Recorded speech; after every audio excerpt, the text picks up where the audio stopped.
Hi, I'm Chloe. Today I'm going to read you part of Chapter 6, The Adventures of Eustice. And there, on the sand, like a giant lizard, or a flexible crocodile, or a serpent with legs, huge and horrible and humpy, lay the dragon. But when it saw them, instead of rising up and blowing fire and smoke, the dragon retreated. You could almost say it waddled back into the shallows of the bay. "What's it wagging its head like that for?" said Edmund.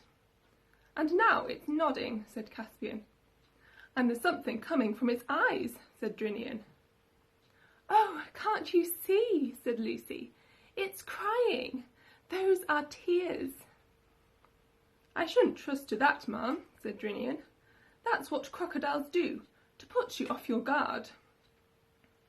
"It wagged its head when you said that," remarked Edmund, "just as if it meant no. Look, there it goes again." "Do you think it understands what we're saying?" asked Lucy. The dragon nodded its head violently. Reepicheep slipped off Lucy's shoulder and stepped to the front. "Dragon," came his shrill voice, "can you understand speech?" The dragon nodded. "Can you speak?" It shook its head. "Then," said Reepicheep, "it is idle to ask your business. But if you will swear friendship with us, raise your left foreleg above your head." It did so, but clumsily, because that leg was sore and swollen with a golden bracelet. "Oh, look," said Lucy, "there's something wrong with its leg. The poor thing, that's probably what it was crying about. Perhaps it came to us to be cured, like in Androcles and the lion." "Be careful, Lucy," said Caspian. "It is a very clever dragon, but it may be a liar." Hi! Now then, in the bit of story you've just heard about, Eustice wasn't able to speak because he'd become a dragon. Now we thought it might be quite fun to set you a challenge of not speaking for a whole hour. And to help you with that, we thought it would be good fun to teach you some sign language. This is the sign for sign language. And then you'll be able to communicate even though you'll be voice off. That's what you say, voice off. It means you're not going to be able to say anything. So I'm first of all going to teach you the alphabet, so you'll be able to spell some words out. Now there's a paper copy of this which you'll be able to find on the website, so you'll be able to refer back to that later. So when you're signing and you're doing the alphabet, it's like this hand, this is my right hand, is your pen, and this hand is like your paper. And the first thing I'm going to teach you is the vowels. That's A, E, I, O, U. Do those ones again.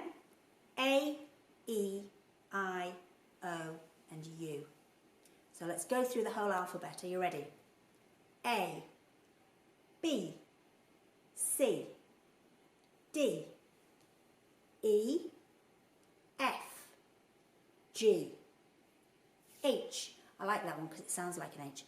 H, I, J, K, L, M, N, O, P, Q, R, S, so you hook your little fingers together, T, U, V, you need to open your fingers wide because if you put them together it turns into N, V, W, X, Y, Z. Now I know I did those quite fast, but there is a copy on the website for you to be able to have a look and work those signs out again. Now there's some other things that's useful for you to be able to sign and not just spell. Thank you and please. So it's the same sign, it's just whatever your mouth is saying. And of course you do those without using your voice, so always good to make sure you're polite. Now some useful things I thought you might need a drink in your hour. So this is the sign for drink. And this is the sign for food. So you pinch your fingers together like that and you just tap them at the corner of your mouth. So you might say, please can I have a drink? Or please can I have some food? If you're hopeful that you might get a biscuit or a bit of cake, that's on the back of your hand. Okay, that's a good one to use. So I thought it might be quite fun if you could learn to finger spell your name. So my name's Alison, so I'd spell it like this. If you want to put in another word, so perhaps your second name, you do that with your thumb, and that just shows that it's the next word and it splits it up. It's a bit like having a finger space in your writing. Thought it might be also quite fun to learn to say where you live. Okay, so your sign for live, use your middle finger here and you rub it on your shoulder. So it's not across your body on this shoulder, it's on the same shoulder as your hand. So you go live. So it would be live. Now, I used to live in Scarborough, and so the sign for Scarborough, you don't spell it all out because it's a really long word, is Scarborough. And that's S, and round the bay where the castle is. Some other signs like that are York, which is a Y and a K. York. So lots and lots of different signs. Quite a fun one is Manchester, if you happen to live in Manchester. Manchester. It's a good one, that one, isn't it? So there's lots of signs like that that you can do. And we thought it would be fun for your hour's challenge of being silent, to see what things you can say, see if you can learn how to say mum and dad. You can spell those out.